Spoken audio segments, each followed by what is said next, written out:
जय हिंद साथियों, आप सभी का स्वागत है दिवाकर स्टडी IQ पर।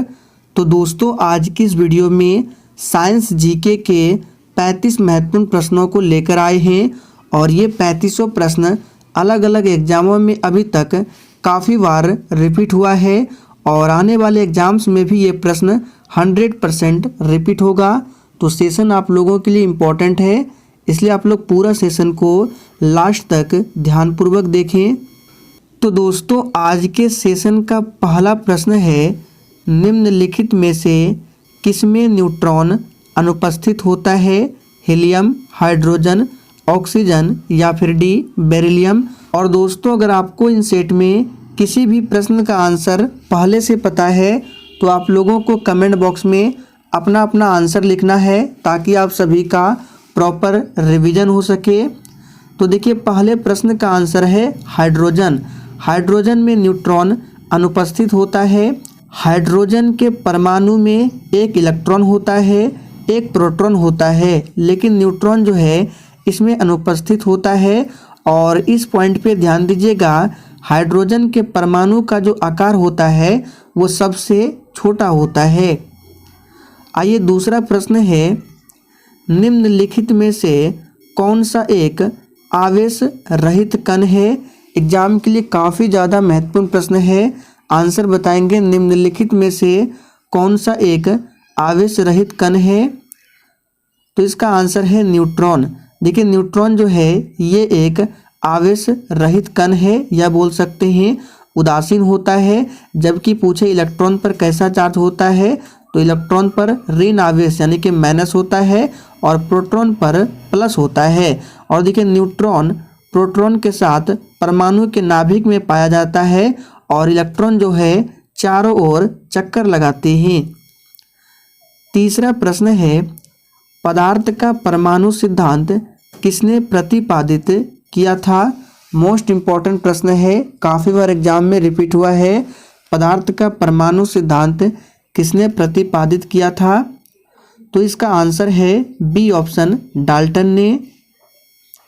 चौथा प्रश्न है, एक स्वस्थ वयस्क मनुष्य के शरीर में रक्त की सामान्य मात्रा कितनी होती है? और दोस्तों, इस प्रश्न को मार्क कर लेना, काफ़ी बार ये प्रश्न रिपीट हो चुका है।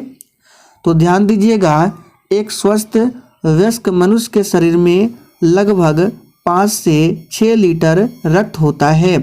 अब देखिए, रक्त से संबंधित प्रश्नों को ध्यान रखना है।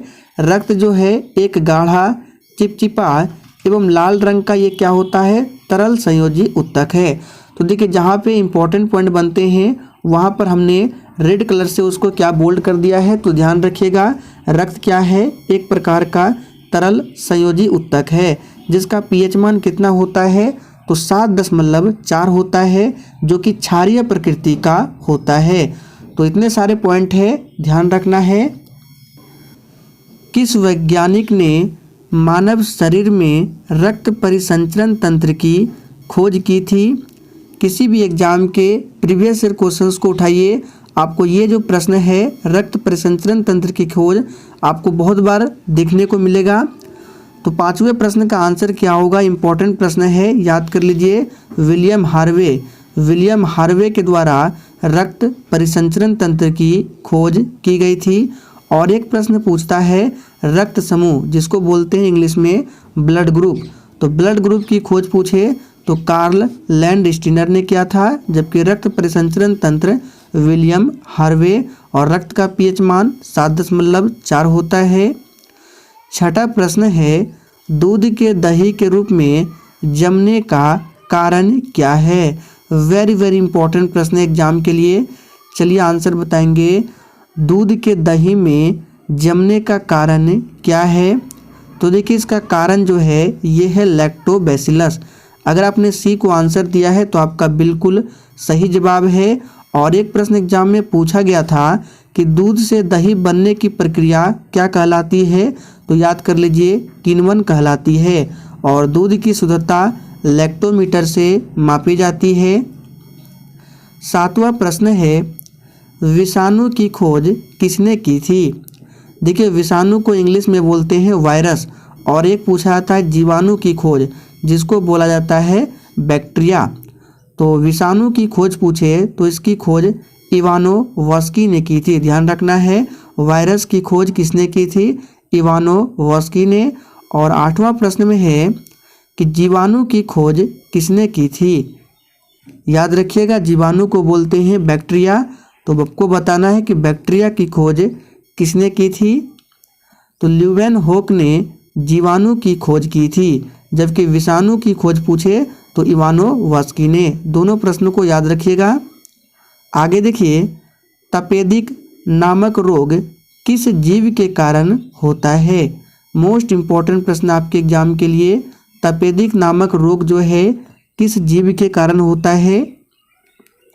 तो देखिए यह प्रश्न काफ़ी बार पूछा गया है, याद रखिएगा। माइकोबैक्टीरियम, माइकोबैक्टीरियम के कारण तपेदिक नामक रोग होता है। देखिए तपेदिक को और बोला जाता है क्षय रोग, और क्षय रोग जो है ये एक प्रकार का संक्रामक रोग है जो माइकोबैक्टीरियम ट्यूबरक्लोसिस नामक जीवाणु से होता है। तो अगर ऑप्शन में दे आपको कि तपेदिक नामक रोग किसके कारण होता है, ऑप्शन में दे दे विषाणु, जीवाणु, तो आपको ये भी याद रखना है कि तपेदिक रोग जो है जीवाणु के कारण होने वाला रोग है। अगला प्रश्न देखिए, भारी जल एक प्रकार का क्या है? मोस्ट रिपीटेड प्रश्न है। भारी जल जिसका सूत्र होता है D2O यानी ड्यूट्रियम ऑक्साइड, और इसका अनुभार भी पूछा जाता है तो 20 होता है, और साधारण जल का अनुभार 18 होता है, सूत्र होता है H2O, ये साधारण जल का है। तो भारी जल एक प्रकार का क्या है? याद कर लीजिए, मंदक है। अगर आपने बी को दिया है आपका सही आंसर है। और फ्रेंड्स कुछ बच्चे कमेंट करते हैं कि सर क्लास का टाइम क्या है, तो आपको बता दें इस चैनल पर आपको डेली शाम 4 बजे क्लास मिलेगा, तो टाइमिंग को ज़रूर ध्यान रखना है, डेली शाम 4 बजे। आगे देखिए, निम्न में से किसको मिलाने पर कांच का रंग हरा हो जाता है? तो 11वें प्रश्न का आंसर है C option, chromium oxide. Chromium oxide को मिलाने पर कांच का रंग क्या हो जाएगा? हरा हो जाएगा। तो हरा रंग क्रोमियम ऑक्साइड। अगर पूछे कांच को लाल रंग देना है तो क्या मिलाना होगा? Manganese dioxide. भूरा रंग के लिए आयरन ऑक्साइड। गहरा नीला रंग देने के लिए कोबाल्ट ऑक्साइड। 12वां प्रश्न है, कौन सी गैस नोबल गैस कहलाती है? इस प्रश्न को भी आप लोग मार्क करके रख लेना, आने वाले एग्जाम्स में ये प्रश्न जरूर रिपीट होगा। कौन सी गैस है जो नोबल गैस कहलाती है? देखिए नोबल गैस को ही अक्रिय गैस कहा जाता है, और टोटल 7 अक्रिय गैस है आवर्त सारणी में। तो यहाँ पे पूछा जा रहा है कि कौन सी गैस नोबल गैस है, तो इसका आंसर है हीलियम। चलिए इम्पोर्टेंट पॉइंट को देखते हैं। आवर्त सारणी में अक्रिय गैस जो है आपको समूह 18 में देखने को मिलेगा। और कौन कौन से 7 अक्रिय गैस है? तो हीलियम है, neon, argon, krypton, xenon, radon तथा आग्नेसॉन है। और नोबल गैस जो है रंगहीन, गंधहीन, स्वादहीन तथा अज्वलनशील होती है। याद रखिएगा, अज्वलनशील। 13वां प्रश्न है, गोताखोरों द्वारा सांस लेने के लिए प्रयोग की जाने वाली गैस कौन सी है? तो 13वें प्रश्न का आंसर है ऑक्सीजन तथा हीलियम। याद रखिएगा, महत्वपूर्ण प्रश्न है। नेक्स्ट क्वेश्चन देखिए, सिगरेट लाइटर में निम्नलिखित में से कौन सी गैस प्रयुक्त होती है? और दोस्तों अगर आपको कंटेंट पसंद आता है, मेरा पढ़ाने का तरीका पसंद आता है, तो आप सभी सेशन को दिल से ज़रूर लाइक करें। तो सिगरेट लाइटर में कौन सी गैसें प्रयुक्त होती है? तो याद रखिएगा, ब्यूटेन। नेक्स्ट क्वेश्चन है, एल्युमिनियम बनाने के लिए कौन से मुख्य खनिज का प्रयोग होता है? और दोस्तों सेशन के लास्ट में आप लोगों को बिल्कुल ईमानदारी पूर्वक कमेंट करके अपना अपना स्कोर हमें बताना है। मैं सभी के स्कोर को चेक करूंगा। तो सही जवाब है बॉक्साइट। याद रखना है, एल्युमिनियम बनाने के लिए किस खनिज का प्रयोग होता है? तो बॉक्साइट। 16वां प्रश्न है, तांबा किसके द्वारा शुद्ध होता है। और इसका PDF आपको टेलीग्राम पर मिल जाएगा। टेलीग्राम का लिंक इसी वीडियो के नीचे डिस्क्रिप्शन बॉक्स में है। तो तांबा किसके द्वारा शुद्ध होता है, याद रखिएगा, विद्युत अवघटन विधि से तांबा को शुद्ध किया जाता है। तांबा को कॉपर कहा जाता है। 17वां प्रश्न है, कांसा निम्नलिखित में से किसकी मिश्र धातु होती है? तो 17वें प्रश्न का आंसर है तांबा प्लस टीन। कांसा जो है तांबा और टीन की मिश्र धातु होती है। और पीतल पूछा जाता है तो याद रखिएगा तांबा और जस्ता के मिश्रण से पीतल बनता है। क्या बनता है? पीतल बनता है। तरल अवस्था में पाई जाने वाली अधातु कौन सी है? चलिए 18 के लिए फटाफट से आंसर बताएंगे। और रिसेंटली जो अभी SSC GD का एग्जाम चल रहा है उसमें ये प्रश्न पूछा जा चुका है कि तरल अवस्था में पाई जाने वाली अधातु कौन सी है? तो सही आंसर इसका ब्रोमीन है। कौन सी धातु हथेली पर पिघल जाती है? यानी कौन सी धातु है जिसको हथेली पर रखने पर ऑटोमेटिक पिघल जाती है? तो देखिए याद रखिएगा ये है गैलियम धातु।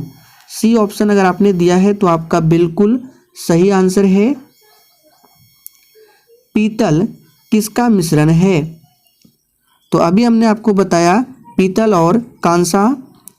तो देखिए पीतल जो है ये तांबा और जस्ता का मिश्रण होता है। इसके लिए एक ट्रिक है, याद रखिएगा, पिताजी। पीतल जैसे ही कहे आपको पिताजी को याद करना है। पी से पीतल, ता से तांबा और ज से जस्ता, यानी कि पीतल जो है तांबा और जिंक जस्ता के मिश्रण से बनता है। ध्वनि तरंगे आपको बताना है किस माध्यम में चल सकती है। देखिए ध्वनि से संबंधित भी बहुत सारे प्रश्न एग्जाम में बनते हैं। सबसे पहले आपसे पूछेगा कि ध्वनि की चाल वायु में, तो याद रखिएगा 332 मीटर प्रति सेकंड होती है। और आपसे पूछेगा कि ध्वनि किस माध्यम में नहीं चल सकती है, तो निर्वात में, जिसको शून्य माध्यम बोला जाता है। तो ध्वनि निर्वात में कभी भी गमन नहीं करती है। ध्वनि की चाल सबसे अधिक पूछेगा किस माध्यम में, तो यहाँ पे लिख दिए हैं सबसे पहले ठोस। ध्वनि की चाल ठोस में सबसे अधिक, द्रव में और सबसे लास्ट में गैस में। तो यहाँ पे आंसर क्या होगा? तो डी आप लोगों ने दिया होगा। तो सही जवाब है ठोस तथा गैस दोनों माध्यमों में चल सकती है, लेकिन ये निर्वात में नहीं चल सकती है, ध्यान रखना है। अतिचालक का लक्षण क्या है? और देखिए अगर आपको किसी भी प्रश्न में डाउट हो तो आप लोग तुरंत कमेंट करके पूछ सकते हैं। तो याद रखिएगा अतिचालक का लक्षण जो होता है ये शून्य प्रतिरोधकता होता है। आगे देखिए प्रत्यावर्ती धारा को दिष्ट धारा में बदला जाता है। काफ़ी ज़्यादा इम्पोर्टेंट प्रश्न है, याद रखिएगा। प्रत्यावर्ती धारा को दिष्ट धारा में बदला जाता है, तो ये दिष्टकारी द्वारा बदला जाता है। आगे देखिए निम्न में से कौन सी धातु अर्धचालक के रूप में ट्रांजिस्टर में प्रयोग होती है?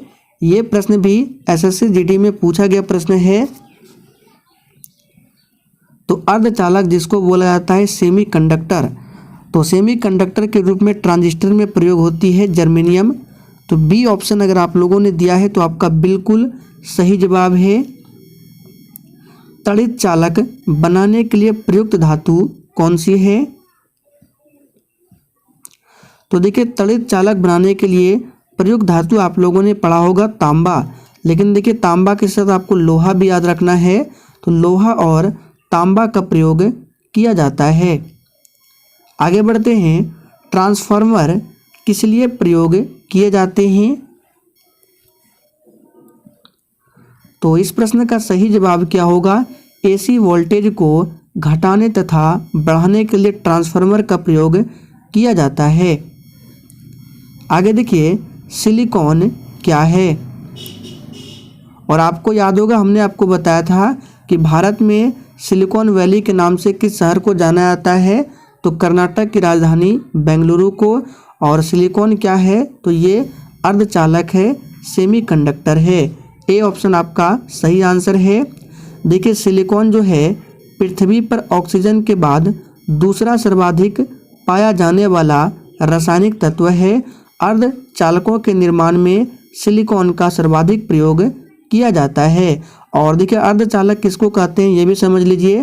तो देखिए जिनकी विद्युत चालकता चालकों से कम परंतु अचालकों, यहाँ पे ओ होगा, परंतु अचालकों से अधिक होती है उसी को बोला जाता है अर्धचालक यानी सेमीकंडक्टर। आइए आगे बढ़ते हैं। विद्युत आवेश का SI मात्रक क्या है? तो इसका आंसर है बी ऑप्शन कूलॉम। आगे देखिए प्रकाश विद्युत सेल बदलता है। इम्पोर्टेंट प्रश्न है। तो प्रकाश विद्युत सेल जो है ये प्रकाश ऊर्जा को विद्युत ऊर्जा में रूपांतरित करता है। तो डी ऑप्शन आपका सही आंसर है। आगे देखिए जल में वायु का बुलबुला किसकी भांति व्यवहार करता है? ये प्रश्न भी आने वाले एग्जाम में काफ़ी बार रिपीट होने वाला है। इम्पोर्टेंट प्रश्न है, याद रखिएगा। तो जल में वायु का बुलबुला जो है ये अवतल लेंस की भांति कार्य करता है। ध्यान दीजिए अवतल दर्पण नहीं, अवतल लेंस। निकट दृष्टि दोष को ठीक किया जाता है। तो ध्यान दीजिए एक होता है निकट दृष्टि दोष और एक होता है दूर दृष्टि दोष। निकट दृष्टि दोष को ठीक किया जाता है अवतल लेंस प्रयोग करके, जबकि दूर दृष्टि दोष को ठीक किया जाता है उत्तल लेंस का प्रयोग करके। तो सही आंसर होगा बी ऑप्शन। सीटी स्कैन में प्रयोग में लाई जाती है, यानी सीटी स्कैन करने में प्रयोग लाई जाती है कौन सी किरणें या तरंगे? तो ध्यान दीजिए इसका आंसर है डी ऑप्शन, एक्स किरणों का प्रयोग किया जाता है। एक्स किरण की खोज पूछा जाता है, रोंटगेन ने किया था, याद रखना है। निम्नलिखित किस माध्यम में ध्वनि जो है अपेक्षाकृत तेज चलती है? तो ध्वनि की चाल सबसे अधिक ठोस माध्यम में होती है, याद रखना है। तो यहाँ पे सही जवाब क्या होगा? लोहे की छड़। ध्वनि का तारत्व किस पर निर्भर करता है? ये प्रश्न इंपॉर्टेंट हो सकता है, इसको याद रखिएगा।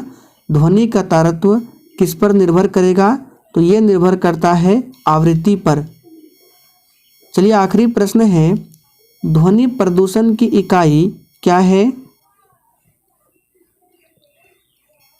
तो 35 नंबर का आंसर है ए ऑप्शन, डेसिबल। ध्वनि प्रदूषण की इकाई क्या है? डेसिबल।